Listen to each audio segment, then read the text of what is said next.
Hello and welcome to our channel. For today's video, I'm going to teach you how to fix Roblox. You do not have permission to join this experience. Error code 524.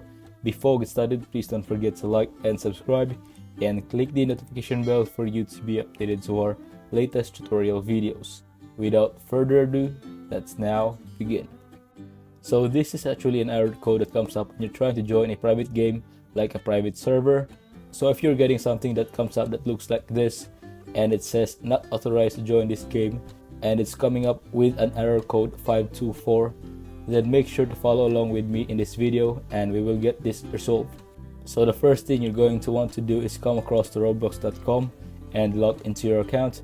Now if you're trying to join a private server, normally that's when the message comes up. So what you're going to want to do is actually change a few things in your settings. If you come up to the settings icon in the top right hand corner and give it a click and then come down and click onto settings, and then from here what you're going to want to do is come across to the menu on the left hand side and you want to click onto the privacy. So from here you just want to scroll all the way down to the bottom until you get to the other settings section down here, and what you want to do is change a couple of these settings.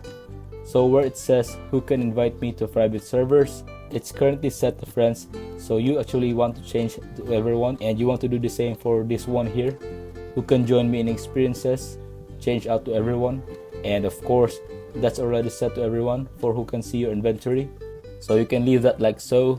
The save does happen automatically. You would have noticed a pop-up coming up at the top, so it does save this automatically, and now when you go into the server and try and join, you should be able to join no problem.